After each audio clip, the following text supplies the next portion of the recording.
Hi guys! Welcome back to my YouTube channel. Good morning, good afternoon, good evening sa ating lahat. Saan man tayo sulok ng mundo. Sana ay nasa mabuti tayong kalagayan at ligtas sa anuman masamang kapahamakan. At bago ang lahat, shoutout muna tayo sa founder ng Kalingap, Kuya Bal Santos Matubang at Edna Vlogs, Kalingap Rab. Siyempre kay Jack Matubang at sa lahat ng mga sponsor na walang sawa tumulong sa mga nangangailangan, more blessing to come. At syempre, shout out sa Kalingap Strikers. Nandyan si Ermagalo Mix Vlog, Maria Ligaspi Vlog, si Lina Barbosa, Jacqueline Ducosin, Covers TV, Hasa 26, Hayats Mix Vlog, Cell TV PH, at syempre, ang inyong tagapagdaldal. Mega love shoutout sa ating lahat. At syempre, ang kaibigan ko dito sa mundo ng YouTube, lalo na si Teta Lydia at iba pa. At shoutout sa Yoses para Ansis Nate. At sa lahat ng mga viewer na naniniwala kay Ate Glo, shoutout sa inyong lahat. At mga iba't ibang nagsusupport ng mga angel. Ayan. Magandang tanghali, gabi, umaga sa ating lahat. At ayan na nga ngayon ang ating reaction upload. Patungkol na naman ito kay Rhea na sinasabi niya dito na politics ang kanyang pinaparinggan. Imposible naman na naging politics itong kanyang pinaparinggan na rules naman. 'Di ba? Maraming rules ang politics. 'Di ba? At aywan ko kung marami pa. Ang alam ko diyan, wala akong naanuhan kung ano ang rules. 'Di ba? At wala tayong narinig sa presidente na ano ang mga rules na mga pinapatupad sa ating diyan sa Diyos ko Lord. Huwag ka na kasi magpalusot. Rhea, booking ka na. Kasi bakit?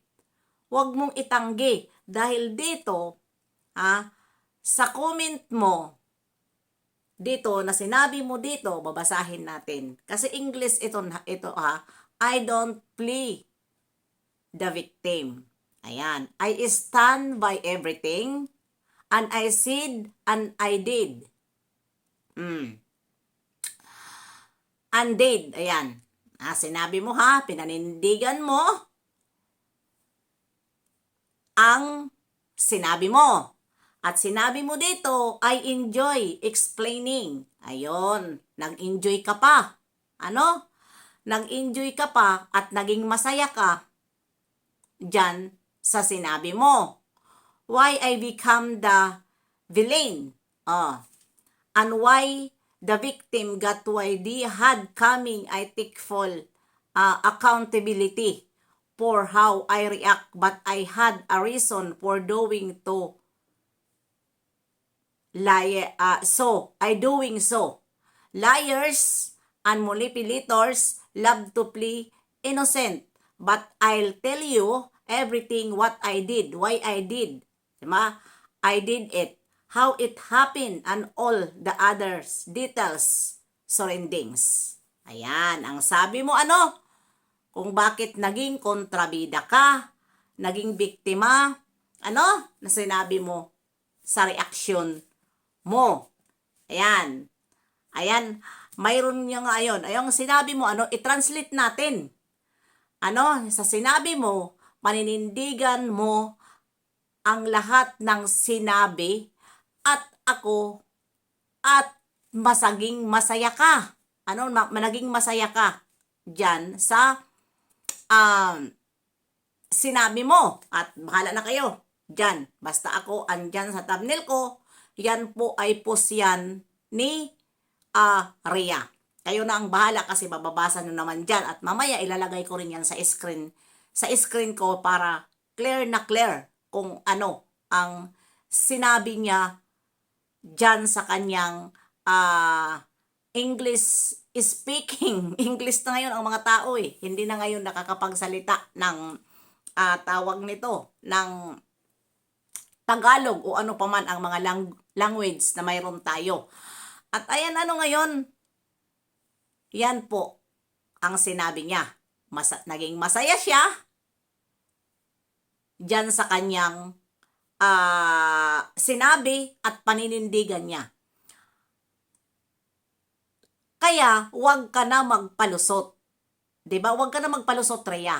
Dahil, ang sabi mo rin doon, sa comment mo kay Andy Kayakap,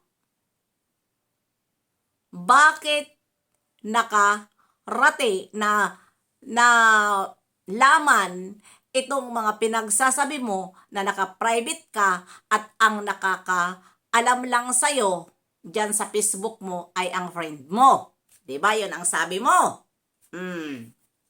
Yan na nga ba ang sinasabi ko, kahit tayo naka-private, naka-private, huwag kang panti. Dahil lahat, kung may mga kaibigan ka, na nakuha mo lang galing sa Kalingap, huwag kang kampante. Na lahat na yan ay magiging tunay sa'yo. Dahil sila, may puso pa rin silang Kalingap. At alam nila ang ginagawa ng Kalingap na puro lang kabutihan. Kaya huwag po kampante na walang mag-i-screenshot dyan sa mga may demo o mga post mo dahil ika nga sabi mo ay naka-private ang FB mo. Diba? Naka-private. So, may nagtrahidor sa'yo na kaibigan na hindi tapat sa'yo. Diba? Huwag kang kampante. Ayon. Bakit ka nag-react ng ganyan? Dahil, ang mga kaibigan mo, puro mga sponsor? Makikita nila na ikaw ay lumalaban ka? Dahil ang akala mo, hindi ka mabubuking dahil kampante ka na dahil ang ika ang sabi mo naka-private yan at mga kaibigan mo lang ang nakakaalam? Kaya, namaydi mo yon at nagpupus ka dahil kampante ka dahil private? Di ba? For what? Para malaman ng mga sponsor, malaman ng mga tumutulong sa inyo na kinakalaban nyo si Kalingap Rab. Dahil di ba kalaban nila ngayon si Kalingap Rab, nandoon sila sa mga anti-Kalingap, doon sila nagsusumbong kung ano-ano ang kanilang mga sinusumbong na samantala wala silang naibigay kay Kalingap Rab tulad sa binigay sa inyo. Kahit ba yan, mga sponsor sila, hindi kayo makikilala ng mga sponsor na yan kung hindi kayo kinupkup ni Kalingap Rab at pinakilala sa social media. Dahil si Kalingap Rab dito ang nasa social media na sikat. Diba? 3 million people ang manunood sa kanya. Ipinapakita ni Kalingap Rab ang karapat-dapat tulungan na tulad sa inyo, na karapat-dapat tulungan nung mga panahon na yon. Tapos nung nakita ka, nag-aral ka ngayon. Ikaw ang nabrinwas ng mga yan? Diba?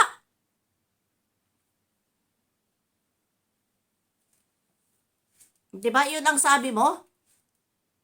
O dito, panindigan ko ang lahat ng sinabi at ginawa ko.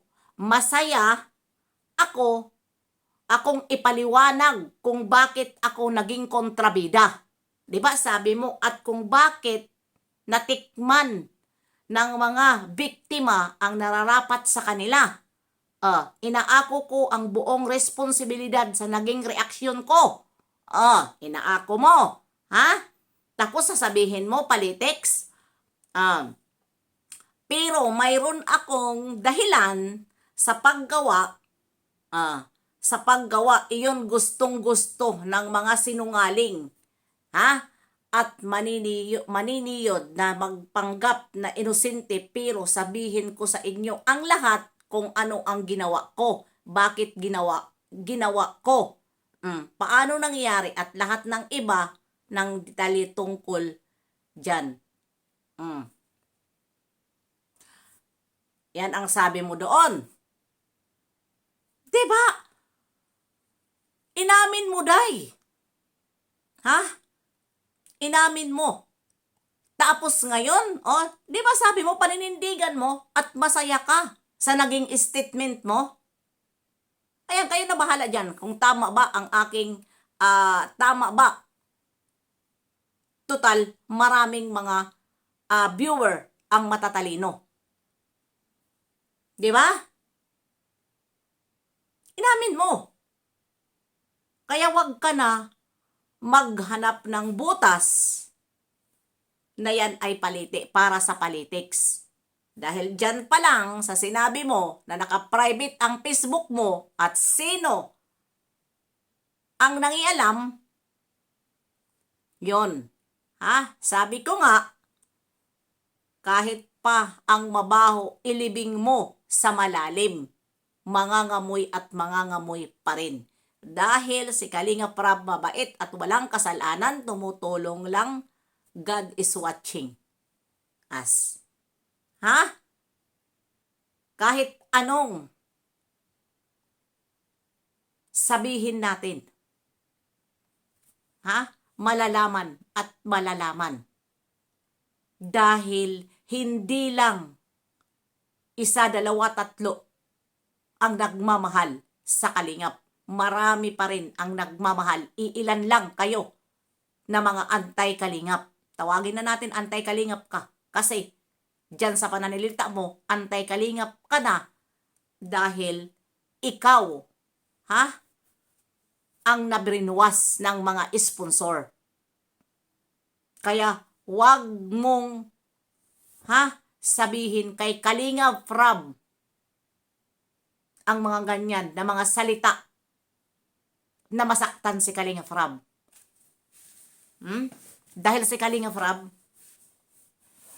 never yan magbitiw sa kanyang mga beneficiary ng masamang salita. Kinakampihan niya yan. Tapos ikaw pa ngayon, sinira mo ang kapatid mo? Wala kang pakialam sa kapatid mo? Na kapatid mo dito ang mapupuruhan? Ay hindi ka pinag-iba kay Erika. Dahil si Erika nasira sa Kalingap ng dahil sa kapatid niya.